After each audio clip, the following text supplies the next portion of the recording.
So, continuing to deal with the hindrances. I'm assuming everybody here is continuing to deal with the hindrances.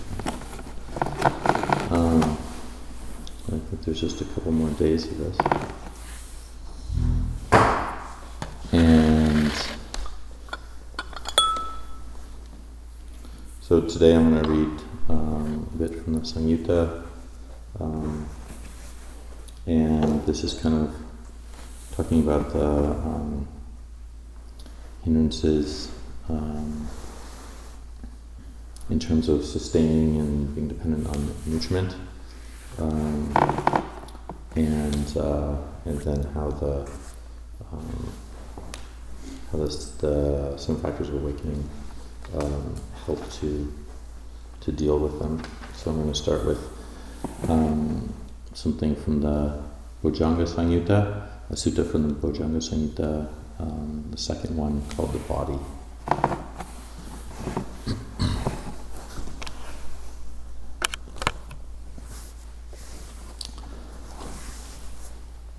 At Savatthi. Bhikkhus, just as this body sustained by nutriment subsists in dependence on nutriment and does not subsist without nutriment, so too the five hindrances sustained by nutriment subsist in dependence on nutriment and do not subsist without nutriment. And what, bhikkhus, is the nutriment for the arising of unarisen sensual desire, for the increase and expansion of arisen sensual desire? There is, bhikkhus, the sign of the beautiful. Frequently giving careless attention to it is the nutriment for the arising of unarisen sensual desire and for the increase and expansion of arisen sensual desire. And what, bhikkhus, is the nutriment for the arising of unarisen ill will and for the increase and expansion of arisen ill will? There is, bhikkhus, the sign of the repulsive. Frequently giving careless attention to it is the nutriment for the arising of unarisen ill will and for the increase and expansion of arisen ill will. And what, bhikkhus, is the nutriment for the arising of unarisen sloth and torpor, and for the increase and expansion of arisen sloth and torpor? There are, bhikkhus, discontent, lethargy, lazy stretching, drowsiness after meals, sluggishness of the mind. Frequently giving careless attention to them is the nutriment for the arising of unarisen sloth and torpor, and for the increase and expansion of arisen sloth and torpor. And what, bhikkhus, is the nutriment for the arising of unarisen restlessness and remorse, and for the increase and expansion of arisen restlessness and remorse? There is, bhikkhus, unsettledness of mind. Frequently giving it careless attention to it is the nutriment for the arising of unarisen restlessness and remorse, and for the increase and expansion of arisen restlessness and remorse.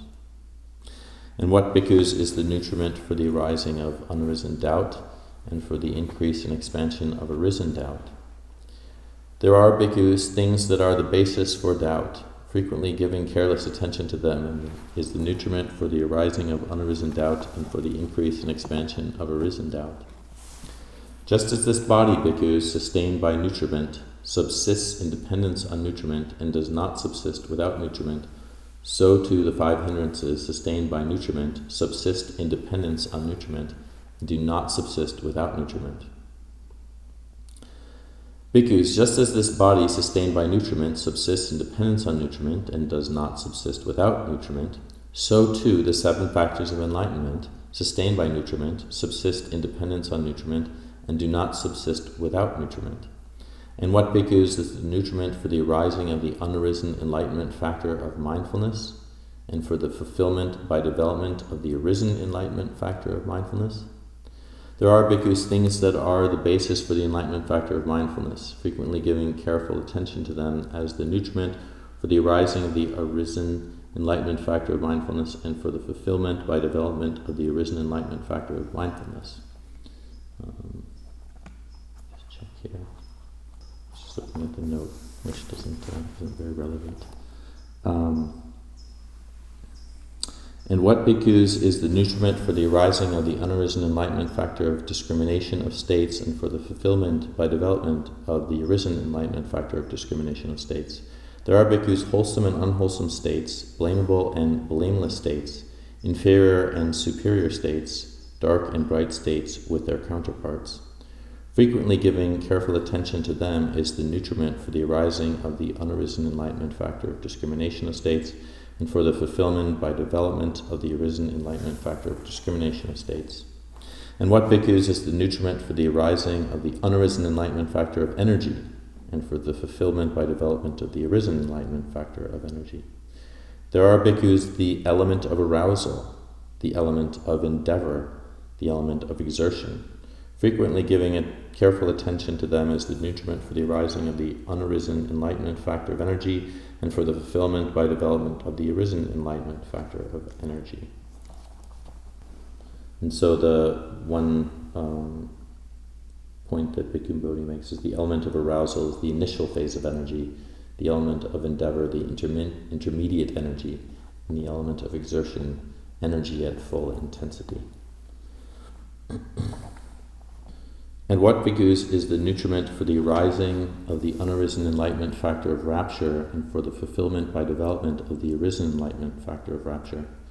There are bhikkhus things that are the basis for the enlightenment factor of rapture. Frequently giving careful attention to them is the nutriment for the arising of the arisen enlightenment factor of rapture, and for the fulfillment by development of the arisen enlightenment factor of rapture.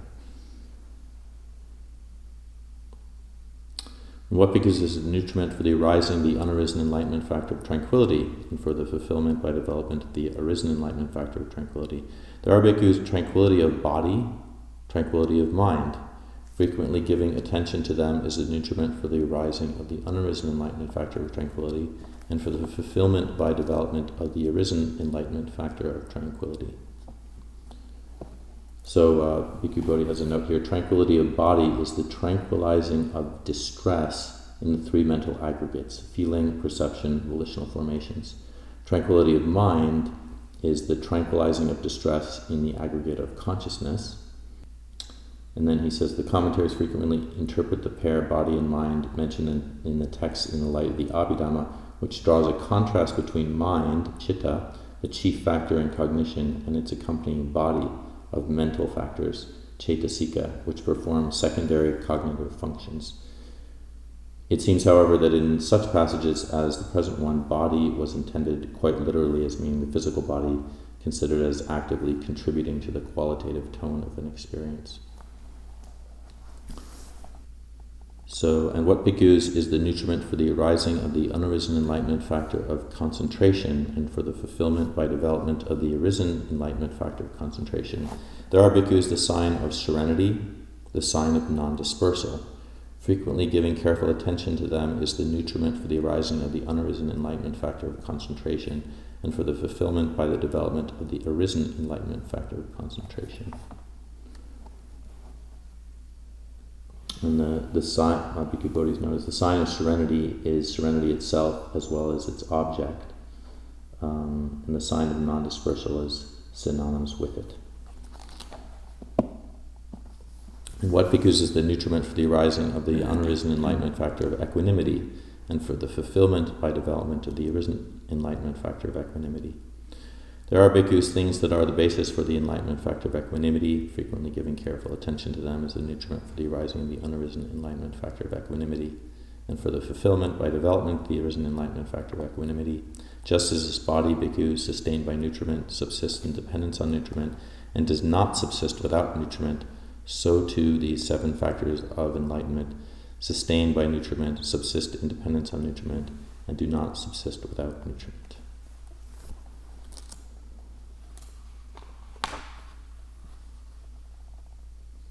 So before I go on to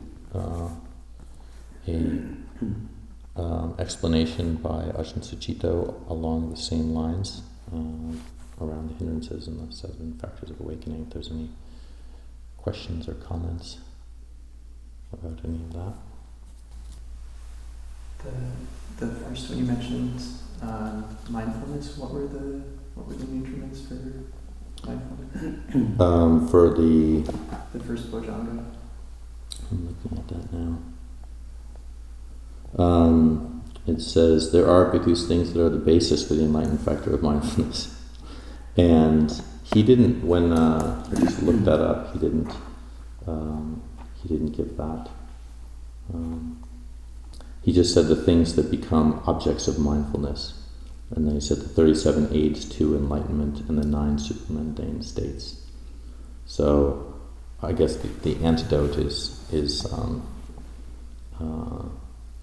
whatever one is actually pointing one's mindfulness to, and then in terms of the 37 Bodhipakya Dhammas, aids to enlightenment, then, and 9 supermundane states. So I guess he's just pointing to that as keeping that in mind with your mindfulness. Those passages that are a bit obscure, I think, several of those passages in the nutriments for the 7 factors of enlightenment are pretty broad, like that one. It's like giving frequent attention to the basis for it. Sort of like, well, what does that mean? But I mean, you kind of have to.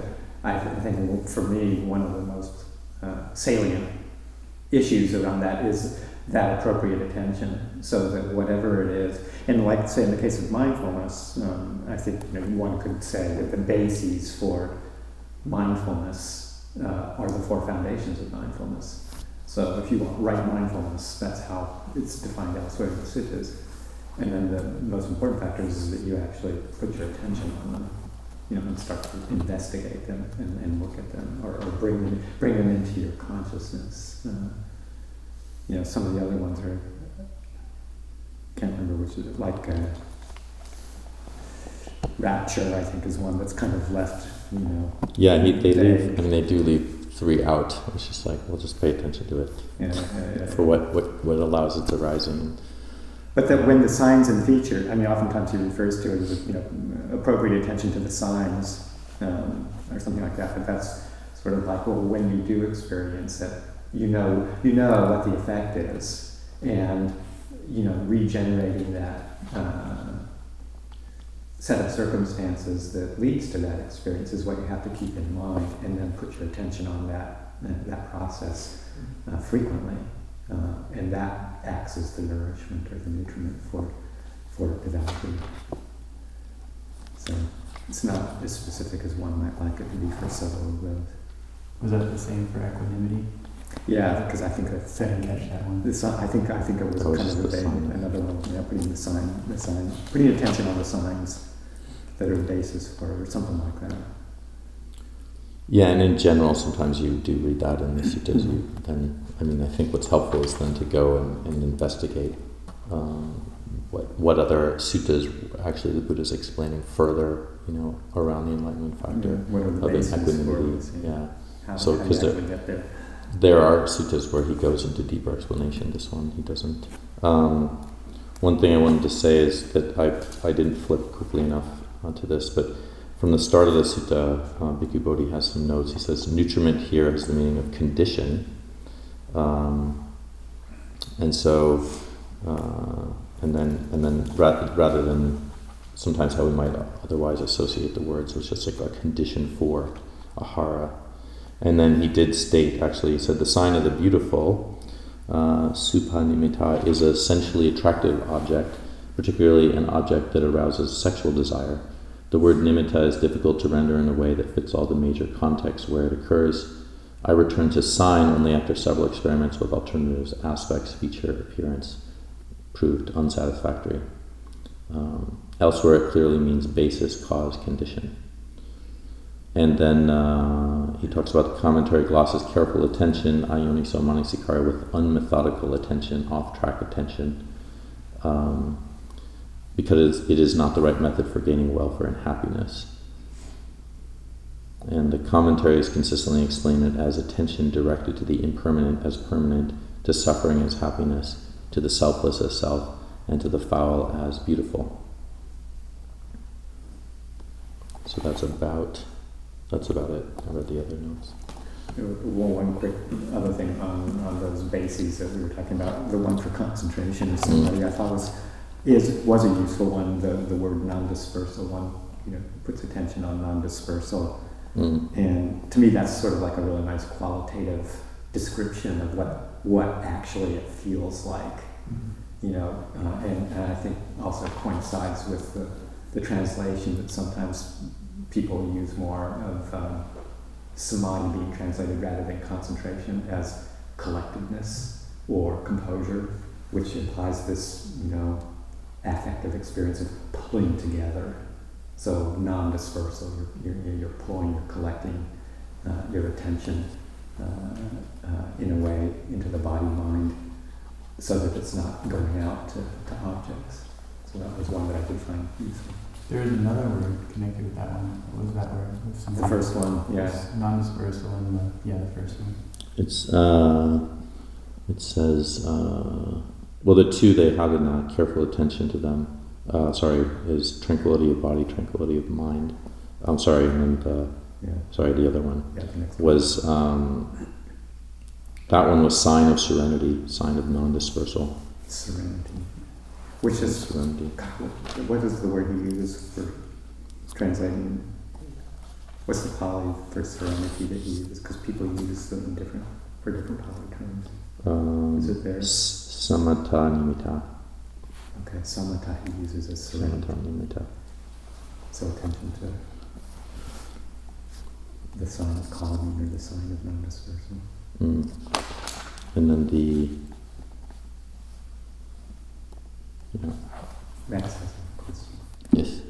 I was just curious, would it be fair to say that a lot of the causes are highly personalized in the sense that maybe some of the prescriptions for the causes that lead to rapture would vary from person to person?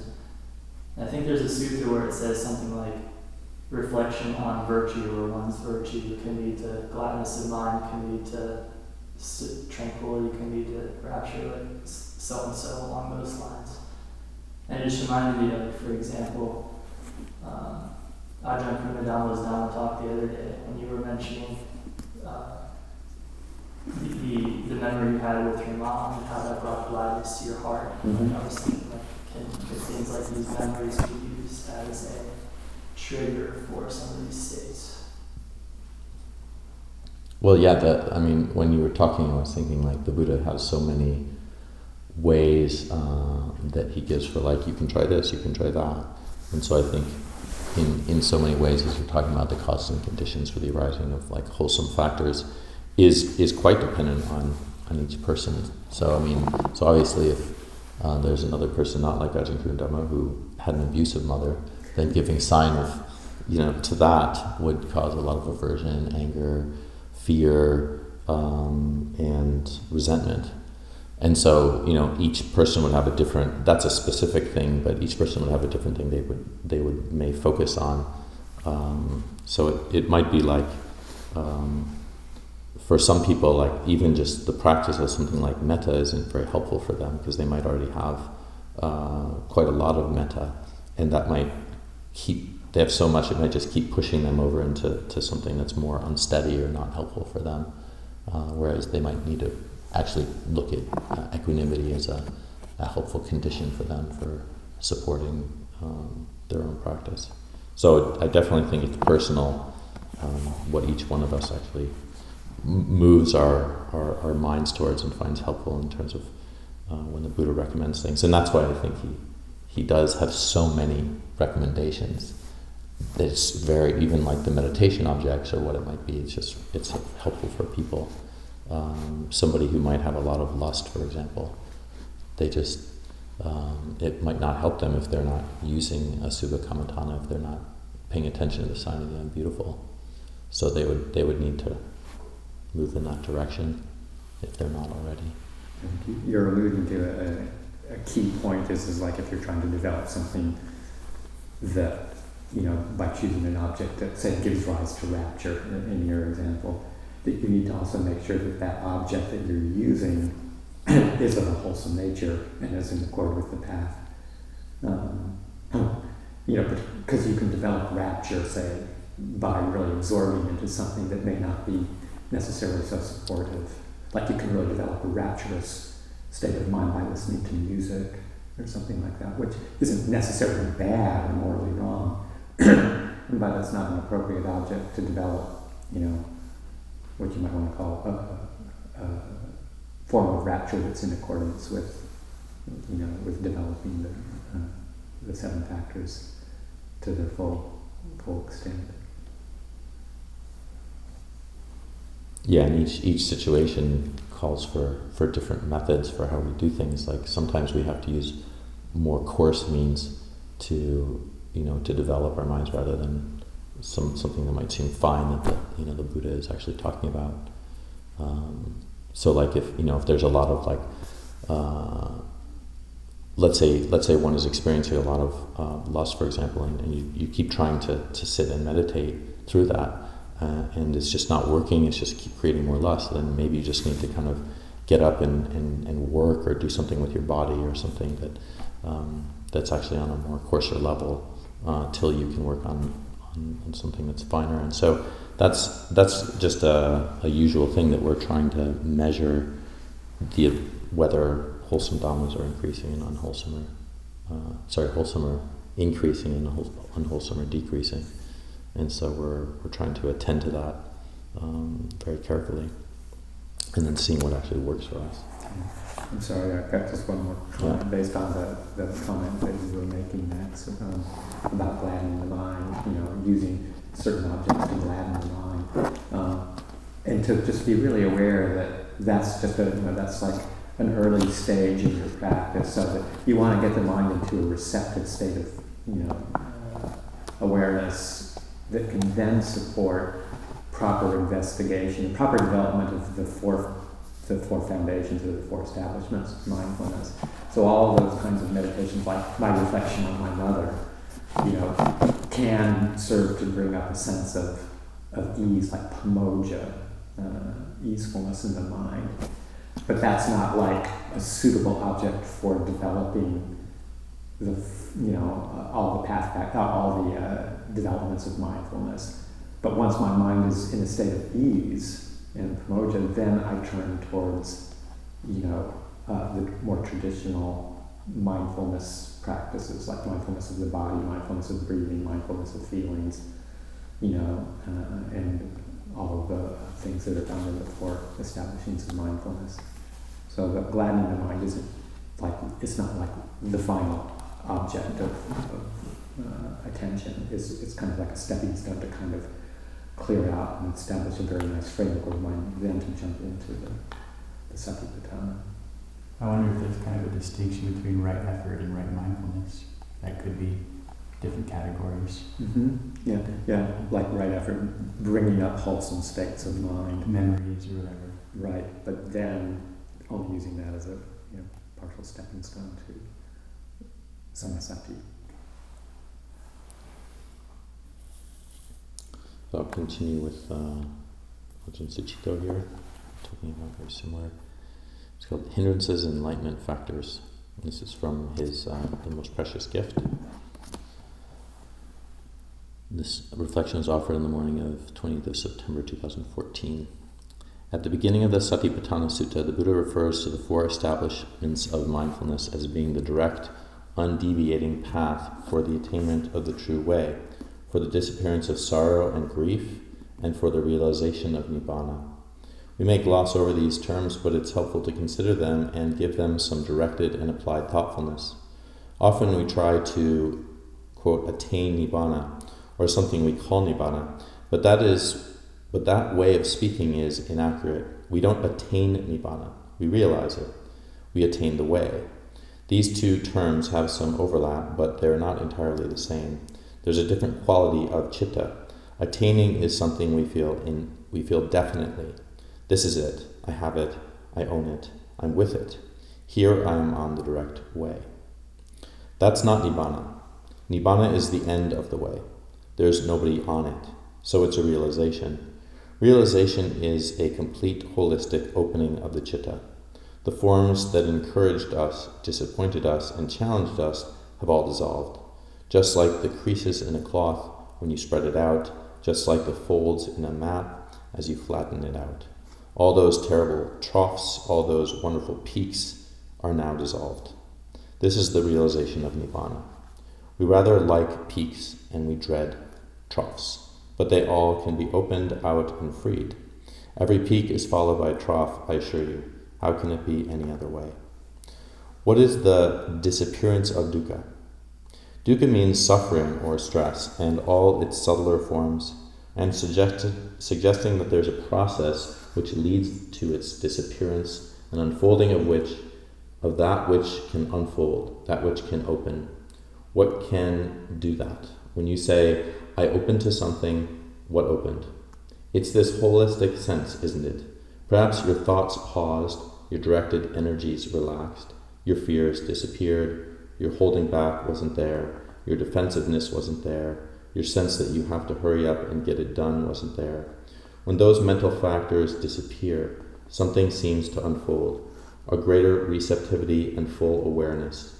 There's less drag and drive, or perhaps no drive, just a steady open state. What can do that is the citta. How do you sense the open citta, mind? Instead of verbalizing the experience, try to understand it as it happens to any degree. When does that become possible? When you feel safe, steady, trusted, and there's no particular thing you have to get to. If you can fully pause in that moment and take it into your body, be awake but relaxed at the same time, doesn't it happen by itself? Yes and no, because it's easier said than done. In some way, something in us still holds on, sinks, spins around, gets fretful, desperate, haunted, or driven.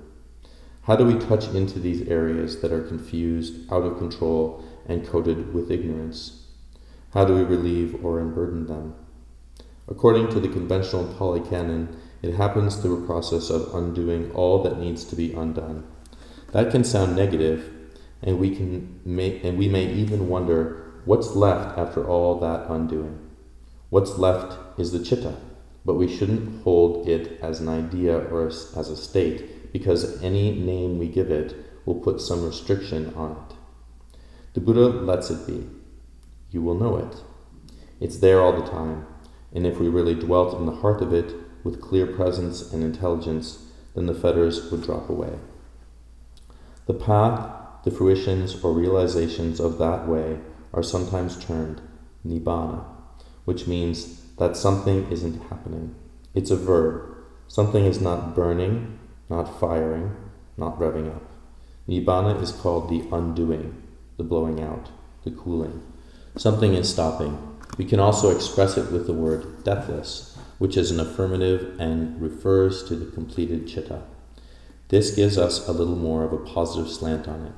We tend to think nibbana means that everything has to stop. It's the annihilation, destruction, end of everything, and we're just empty shells floating in a void. That's extremism. Another way of taking it is that we're all going to be communing in some deathless state, having a knees up somewhere in Buddhist heaven. That's eternalism. In both cases, we are looking at it in the wrong way. We're looking at it as if it were something personal. We take it as an emotion, as a thought, or as a form of some kind. Yes, something has to stop. Suffering does. And something has to arise and be firmed up. Awareness does. To me, the four satipatthana seem to work as a map. It's a complete map, not just a map of the terrain, but also a map of what your legs are doing as you are walking on the path. The first three domains of body, feelings, and mind states are things we place our attention on, and the fourth domain of dhammas is what happens as we're doing that. In other words, the first three domains are the territory, and the last one is describing the kind of effects that occur as we cross this terrain, whether we feel exhausted or inspired, and how strong we feel, whatever the citta is experiencing. We use the metaphor of path or way, meaning there is a progression here, it's a movement. When you're traveling, you have to know both your journey and your own strengths and limitations, and that requires thorough attention. The fourth satipatthana deals with the processes that we come across as we are mindful of our body, mindful of feeling, and mindful of mental states. We begin to notice things like ill will and sense desire, which are called hindrances, challenges, or obstacles. This is the aspect of the folded up citta. It's tight, it fears, it's confused, it needs, it wants, it has to have, it can't stand for another minute, etc. It's a very contracted state. It feels extremely painful. When we think, I have to have something, our mind is filled with sense desire. And what we really mean is, because I have so little joy or juice in me, I have to have something to fill me up. I'm exaggerating slightly, of course. Another hindrance is the quality of torpor, when the mind contracts, loses vitality, slumps, and shuts down. The mind can also be overcharged. It's in a continual feedback loop, seized up in a hyper state. It's restless, worried, and it keeps conjuring up more things to worry about, more things to do. It's an endless to-do list that keeps reduplicating itself as you give it energy and attention. The last hindrance is the sense of doubt, which is a lack of confidence. We think, why bother? Who am I? Does it matter? Is there anything? Is there nothing? This doubt is not just an intellectual lack of information, it's a loss of faith and confidence in oneself. One doubts oneself profoundly and thinks, there's something wrong with me. And all the other hindrances confirm that. You're right. They all line up. The contracted chitta is self-fulfilling. As it contracts, it believes in its contracted state of feeling inadequate, and because it's holistic, it all folds in upon itself. In extreme cases, this doubt doesn't just manifest as a wavering mind, it turns into deep depression. We might think, what's the point? I'm a failure, I can't do anything right. When that really bottoms out, it's not just a trivial spiritual affliction. It can be a vitality-threatening experience, or even a life-threatening one. Nothing will do you as much harm as the contracted chitta.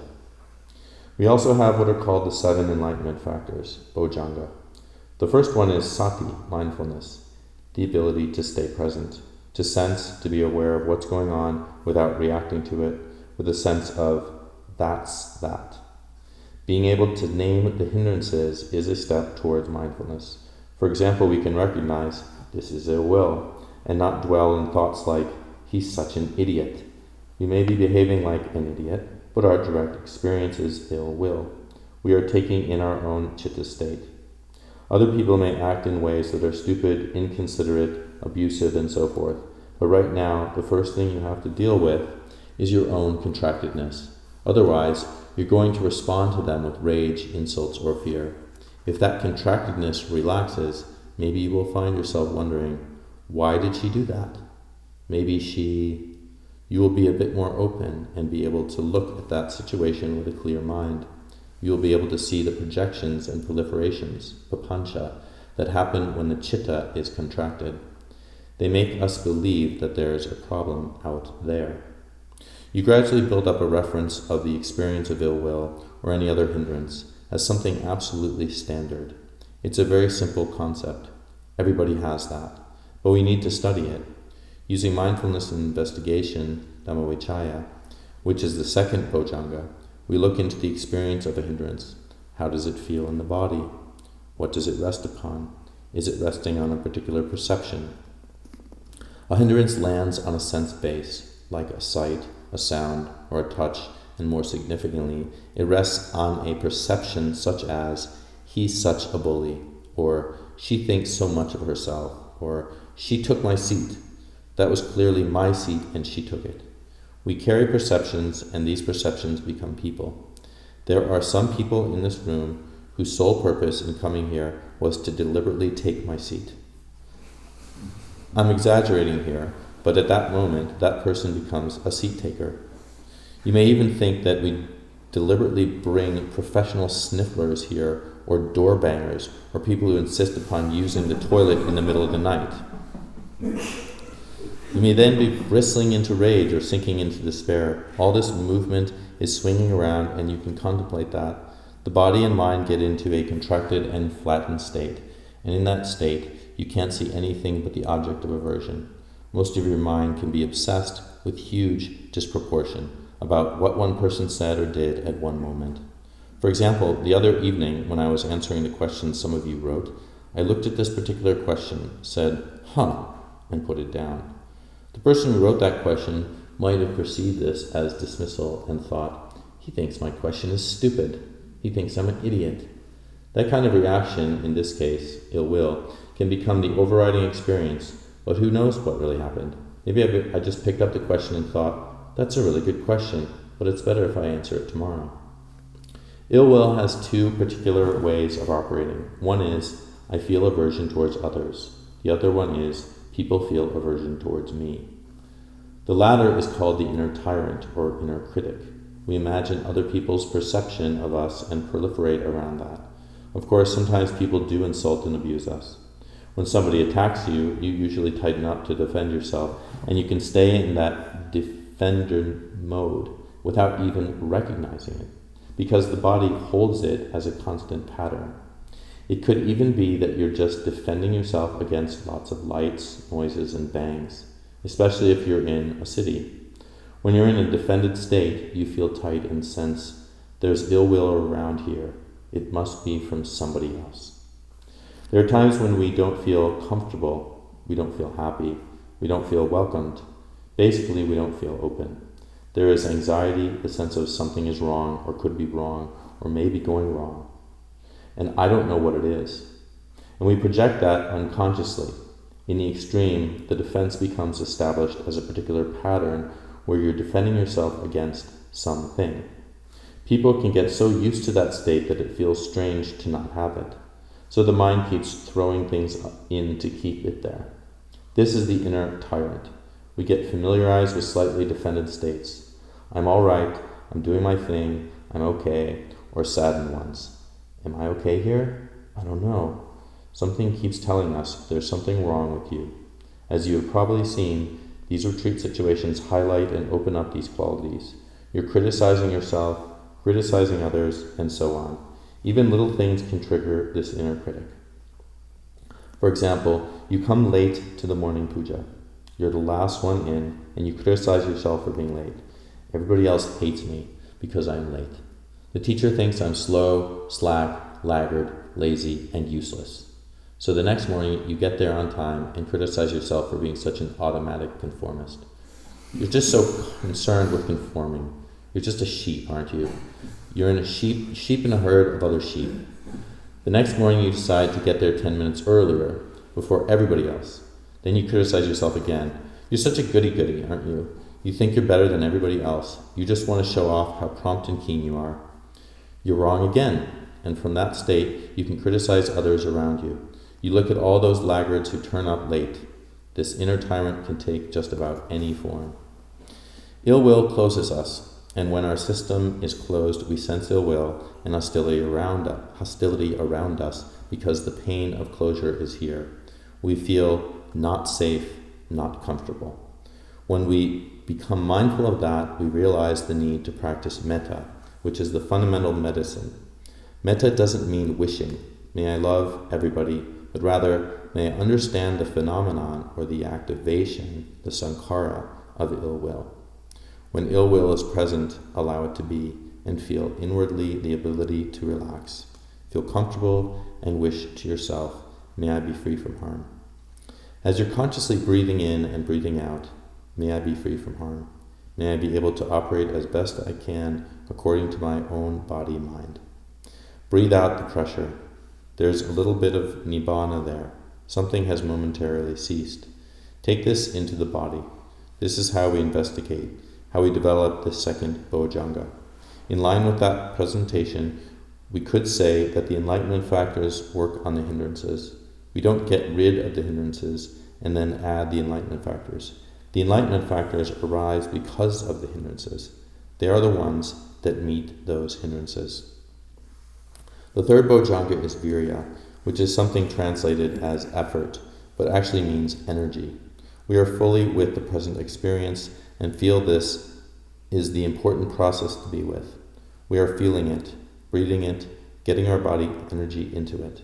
We talk a lot about energy, the breath energy, the mental energy, the energy of loving kindness, etc., as a certain sense of opening, spreading, bestowing, or giving. When we give, when we share, when we open to something, when we love, it's not really an emotion, it's actually an energy, which is opening and spreading. We're breathing into our goodwill, breathing into our body, and putting the two together. Our energy comes out of these contracted states and begins to fill up into a more healthy form. The citta starts to unfold like a collapsed tire that you are gradually inflating. The crinkles of ill will or any other hindrance start smoothing out. We can use virya to work with sleepiness. First, we need to be aware of this hindrance and not be averse to it. We're not blaming ourselves or the situation for it. Sleepiness is something that all human beings experience. Feel what you can feel, your back, your knees, the skin, and keep giving it energy. A steady, warm, good, supportive energy. Investigate the pieces that can wake up, even if it's just your eyes or your belly. If you're experiencing restlessness, calm the pieces that can be calmed. They will gradually release, both in the mind and on a bodily level. The tissues will start to unfold. We all know what deep stress and tension can be. If you want to explore that, try and get as tense as you possibly can. Tense everything, your eyes, your lips, your jaw, your fingers, your feet, your belly, your chest. Tense it all up 100% so you know which bits are operating. As you breathe out, relax and notice which bits start to loosen up. You can track that as a bodily experience. When you are frightened or angry, it's going to tighten, isn't it? When you are happy, it's going to loosen up. Sometimes we're just working on the body sense, breathing in, breathing out, breathing through the entire body and through the mental energy also. The fourth enlightenment factor is piti, rapture. It's the hinge because it's where what we're doing begins to have a palpable result. Piti isn't something we do, it's something that happens. It's not something we apply ourselves to, it's something we receive. It's a quality of joyfulness, of brightness, that is both bodily and mental, emotional. We feel open. The way piti happens for me in a very ordinary way is when I wake up in the morning and feel it's a lovely bright day with fresh air, dew on the grass, flowers, plenty of space, nobody is bothering me. Everything opens up. That's not just a thought, is it? That's more subtle than thought.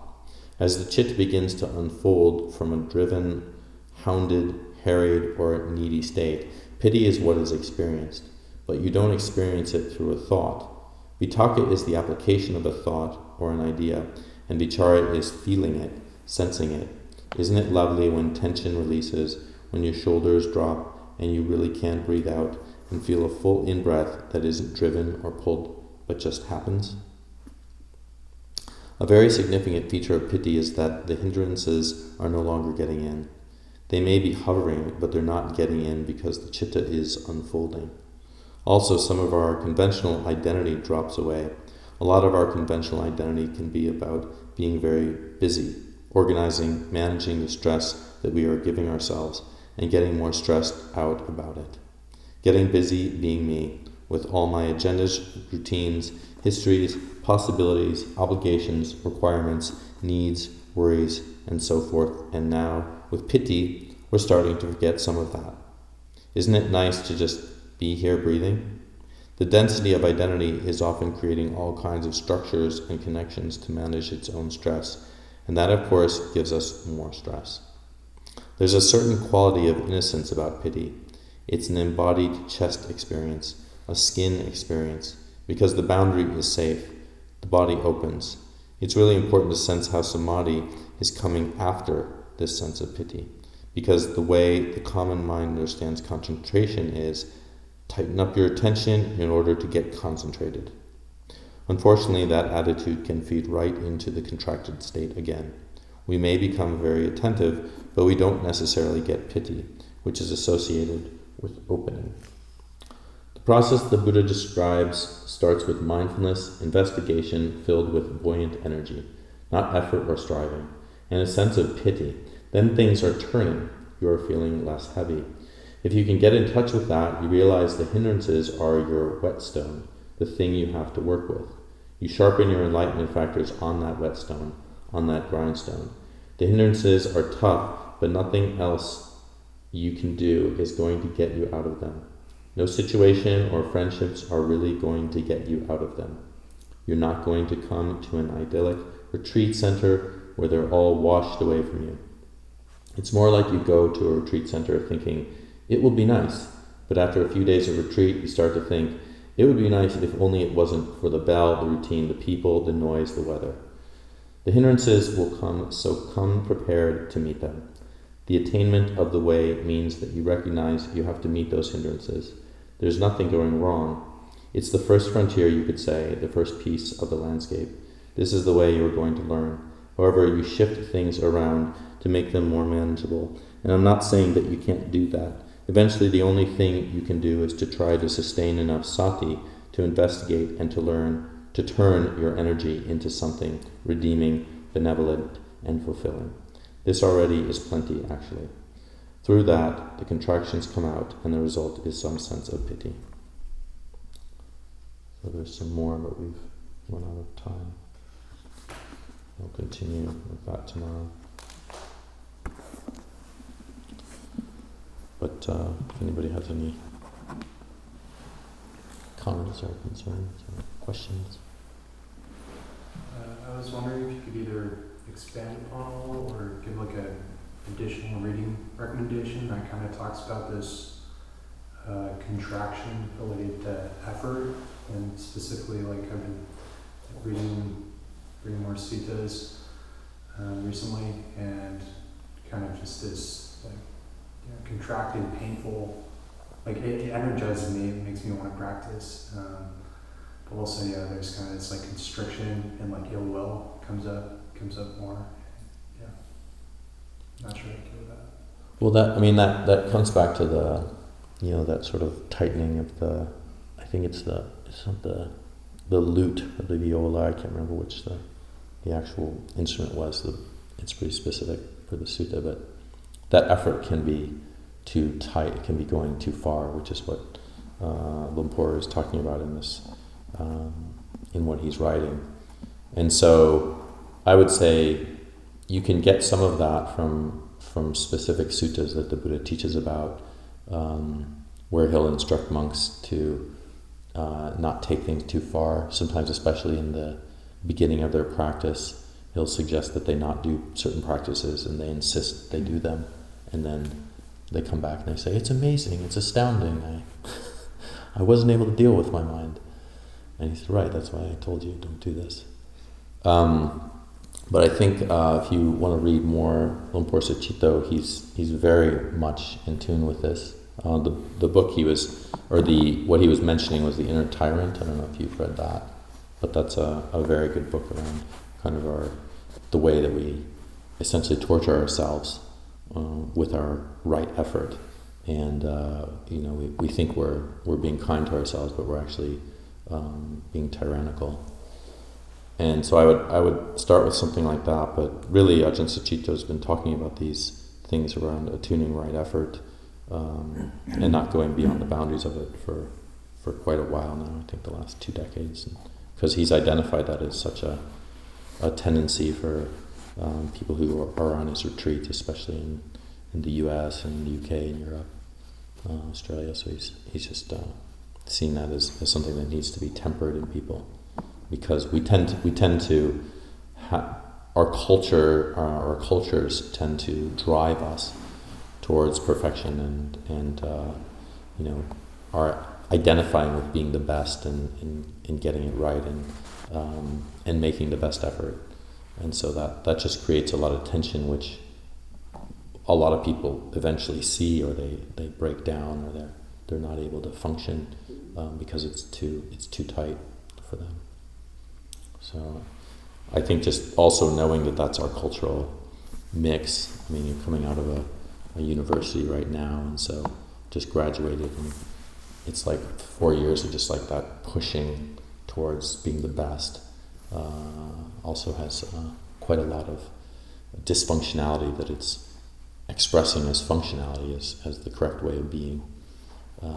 It's only the worst musicians that don't make it and have to find some other profession. So with that in mind, you just have to, you always have to be the best and better than anybody else, and so that's an unfortunate state of mind to be dwelling in. But it's the fact of how we've been raised. Nikayas Sutta would be one that might interest you. It's in the Udana and that's one of the lesser collections of the Udana. The Nikayas, it's about a monk who took on too much too fast, and the Buddha basically had warned him not to do that, but he did it anyway, in terms of going off and being by himself. And the Buddha is basically saying, okay, when the mind's not ready, these kinds of things happen that happen to Megaya, and here's what you need to do to prepare yourself before you launch into that kind of effort. So that's what I was thinking of. That's when you were referring to that. Because it's funny, he's like his attendant, right? It's a perfect example of like what is normal. It's like, I don't want to be his attendant. I just want to go to this beautiful mango grove and meditate on my own, and it surely will be better. And the Buddha's like, he's the man. Not yet, Megaya. Not yet. But and so then he says 3 times. He's like, the Buddha asks 3 times. Okay, fine. Go ahead, be on your own. And it's a bit comical because he comes back and says, it's amazing, it's astounding. And the mind was, it was just all over. Yeah, it was terrible. I was experiencing these 5 hindrances, and so it's like, and the Buddha said, right, yeah, well, I told you. But he's very compassionate, the Buddha. He doesn't and then get away from me. Very nice instruction that comes with it. Yeah. So,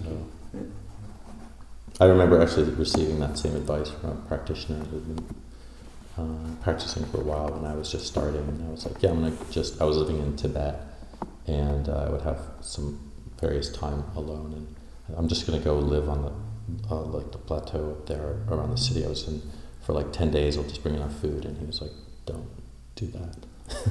And he just warned me, like, even 10 days on your own, you don't really know what you're doing. It's not a good idea.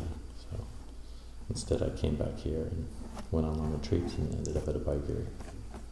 All right.